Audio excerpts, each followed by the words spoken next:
Our next speaker, our next gubernatorial candidate, hails from the Democratic Party, but we won't hold that against him. You're a stand-up guy for coming here this morning and accepting our invitation. Thank you. Thank you very much. Won't you please welcome Brian P. Moore.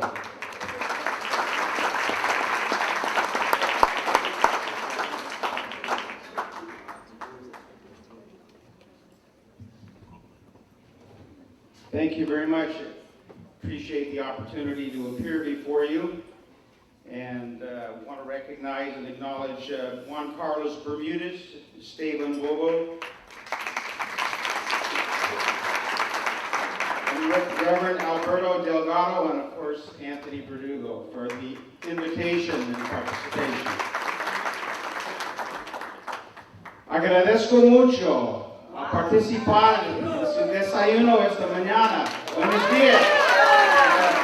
Viva, viva. Pensaremos,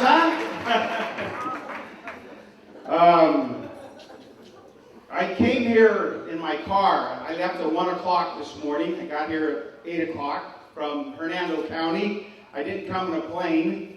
And I hope to. And Mr. Verdugo did say that I am of the different philosophy. So I'm going to balance off the morning, I hope, with a different philosophy and a different approach. And I ask for your patience and your understanding and your openness. And Anthony was very gracious when I did say, Anthony, you sure you want me there? And he said, listen, we're a humanitarian group and we want to open ourselves to new ideas, and we hope that we can also convince you of our perspective. Okay. I'm going to tell you a little story here that's probably going to test you a little bit. In 2006, I ran for the U.S. Senate as an independent in Florida against Bill Nelson, the Democrat, and Catherine Harris, the Republican. And they had a debate over at Central Florida University, and it was sponsored by the National Public Radio affiliate here in Florida at a public university. But they didn't invite anybody else, any of the independents. So I decided that I wanted to be recognized and participate. So I flew to Cuba, Havana, Cuba, and I had a press conference there, and the Associated Press and CBS Radio covered it. And I got more press in Cuba than I did here in Florida when I ran as an independent. And so that's where I'm coming from as an independent and as a progressive and as a liberal. I'm one of 7 children of an Irish Catholic family. I was born and raised in Oakland, California, of a blue-collar family. My father and grandfathers were railroad people. I was 5 years in the Franciscan Seminary in the missions of California, Mission Santa Barbara, Mission San Luis Rey, and Mission San Miguel. I'm a practicing Catholic and I attend Mass every week. I worked my way through high school and college as a sheet metal worker and a carpenter. I played baseball, basketball, and football in high school, and I played baseball in college. And I still play baseball every Sunday for an adult baseball team. I really believe in physical fitness and athletic. I'm pretty hefty, but I can still hold my own. I'm left-handed, both hitting and fielding, first baseman. And politics. And in politics, yes, I'm to the left as well. Very good. I like your humor. There you go. That's what we want. I have a bachelor's degree in philosophy, which was required from the Catholic Seminary. I left 2 years before ordination.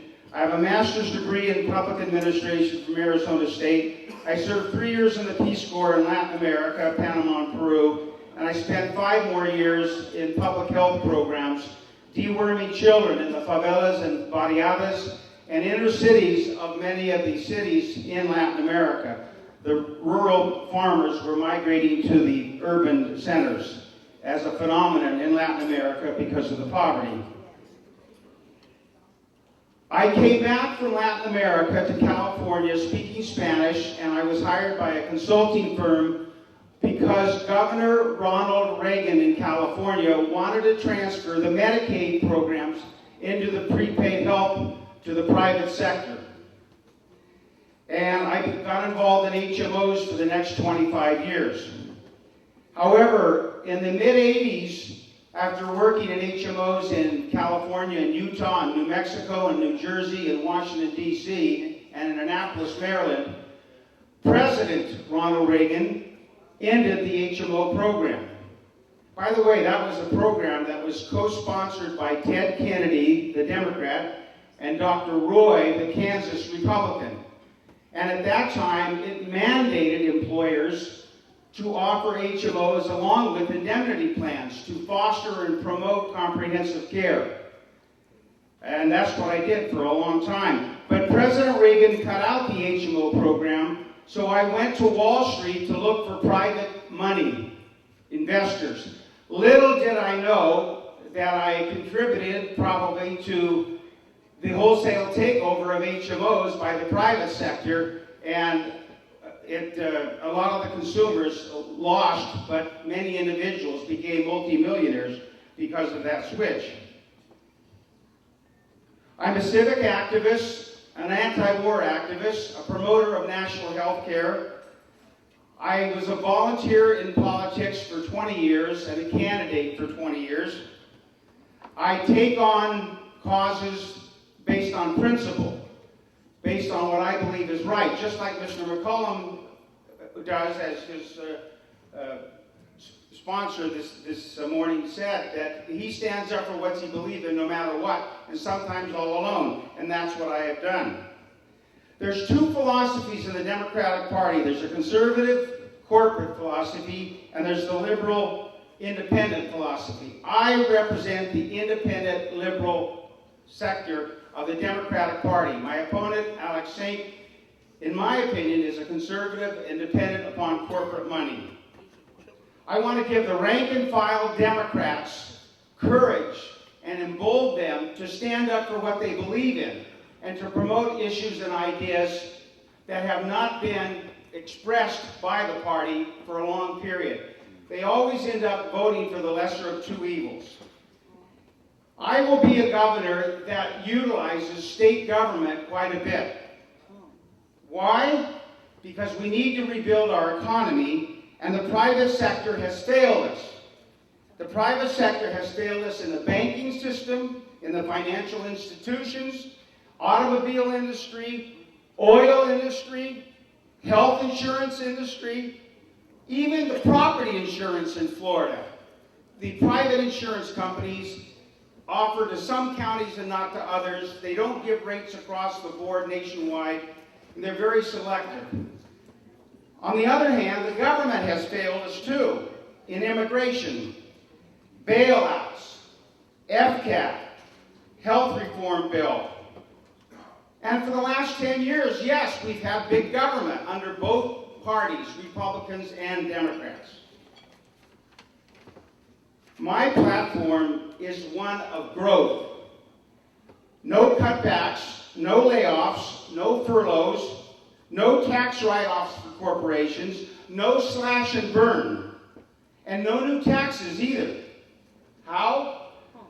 I will establish a non-profit state banking system similar to what exists in North Dakota right now and has been since 1919.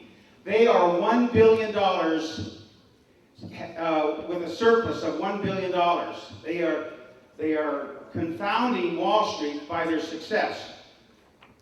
I will rotate monies. We have $14 billion in assets, and we will make available low-interest loans to many Floridians. Floridians helping Floridians. And we will then be able to purchase homes, invigorate new construction, create more jobs, give loans at a lower interest rate to small businesses, to students, and have lower interest rates for credit cards. This will generate the economy. This is positive. This is a growth plan. And that's what I will establish, number one. I will also establish a single-payer health service. It will be more Medicare for everyone. self-funded, not dependent on any new tax dollars from the government. Put a permanent moratorium on Gulf oil drilling, and I will also urge the legislature and the counties to issue immigrant visas to our workers, to make them legal, to not criminalize them. We need to crack down on the corporations. We need to crack down on the companies. The federal government has failed to do that, and now we're putting the blame on the individual immigrants. Our foreign policy has supported dictators and tyrants and has forced people from Latin American countries to come to our shores to survive. We have a moral obligation to take care of these people. And that is the philosophy that I will bring. We need to develop a new generation of solar cars.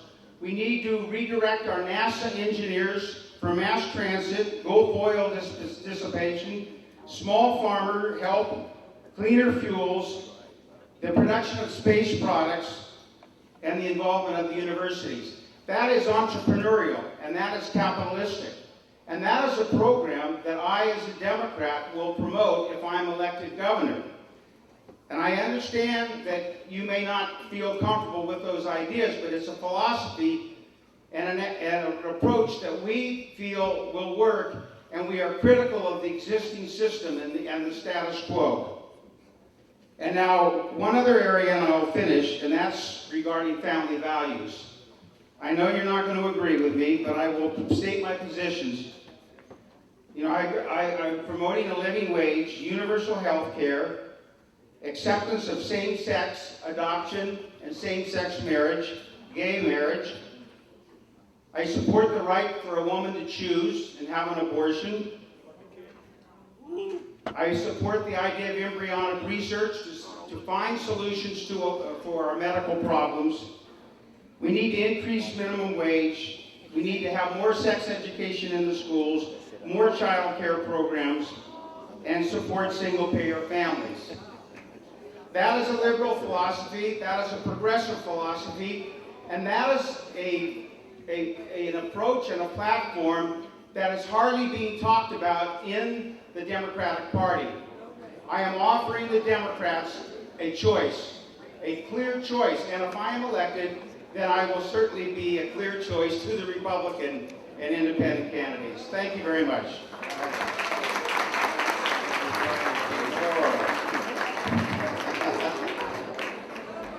Okay, folks, please let's keep the proper decorum, if we can. I know I'm finding it very challenging myself. But with all due respect, before I introduce our next gubernatorial candidate, which you're definitely going to want to hear from as well, I just want to say this, and with all due respect. You mentioned Cuba, and I just want to say this. There's nothing progressive about tyranny. There's nothing progressive about tyranny.